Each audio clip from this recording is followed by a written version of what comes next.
جن کو 2 وقت روٹی نہیں ملتی وہ کیا اللہ سے لو لگائیں گے؟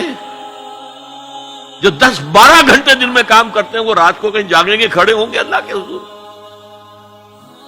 شاہ صاحب کہتے ہیں کہ یہ جو طبقہ پیدا ہوتا ہے غرباء کا، یہ انسانوں کی شکل میں حیوان بن جاتے ہیں، لدو اونٹ، بار برداری کے جانور، کولو کے بیل، وہ انسان نہیں رہتے۔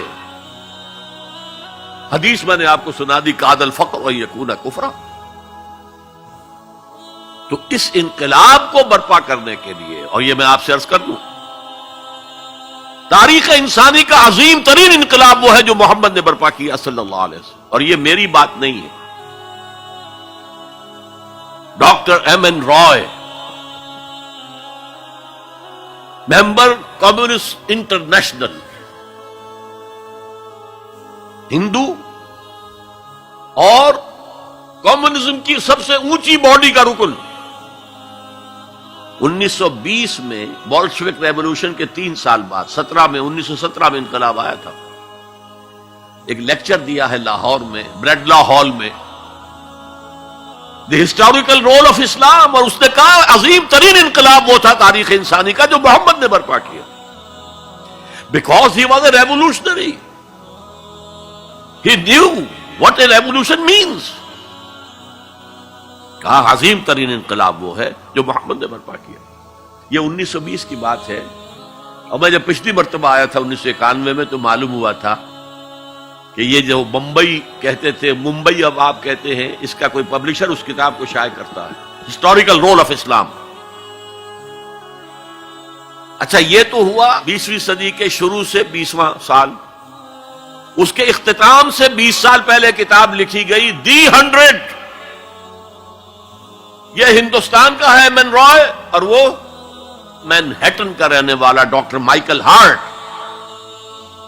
اور دی 100 کیا ہے کتاب؟ A selection and gradation of the most influential personalities of human history. 100 آدمی چن لیے تاریخ انسانی کے عظیم ترین، جنہوں نے تاریخ کے دھارے کے رخ کو موڑا ہے۔ عام آدمی تو تاریخ کے رخ کے اندر بہہ جاتے ہیں، جو رخ ہے چلو تم ادھر کو ہوا ہو جدھر کی۔ کچھ لوگ ایسے بھی دنیا میں پیدا ہوئے ہیں جنہوں نے تاریخ کے دھارے کے رخ کو تھوڑا موڑا ہے۔ تو سلیکشن میں تو 100 نام گن لیے، اور پھر گریڈیشن کی، سب سے زیادہ کس نے موڑا، پھر کون پھر کون پھر کون، اور نمبر 1 پر لایا ہے محمد کو صلی اللہ علیہ وسلم۔ جو کتاب اویلیبل ہے آپ پڑھیں،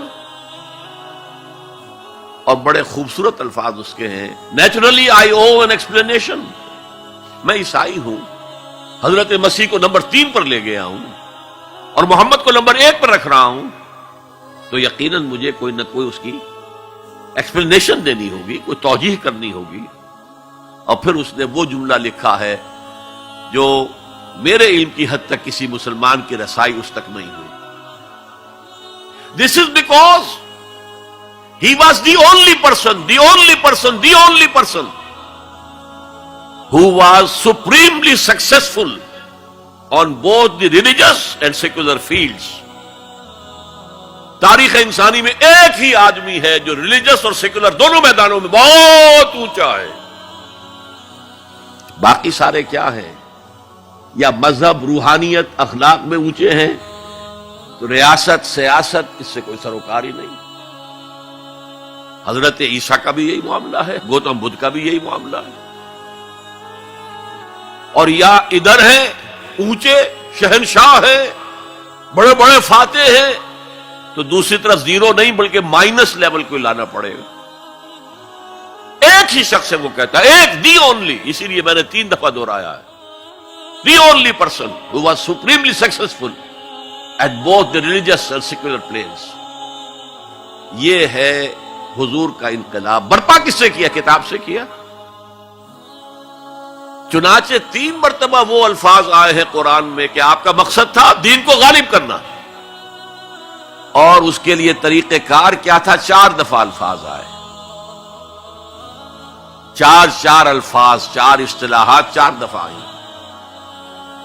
حضرت ابراہیم اور حضرت اسماعیل کی دعا جب وہ اذ یرفع ابراہیم القواعد من البیت و اسماعیل، اس میں دعا میں شامل ہے ربنا وبعث فیہم رسولا منہم، اے اللہ یہ جو میں اپنی نسل کی ایک شاخ کو یہاں آباد کر رہا ہوں، ان میں ایک رسول بھیجیو جو انہی میں سے ہو، کوئی مغایرت نہ ہو کہ باہر سے آیا ہوا رسول ہے، اس کی زبان اور ہے، ان کی زبان انہی میں سے ہو، اور وہ کیا کرے؟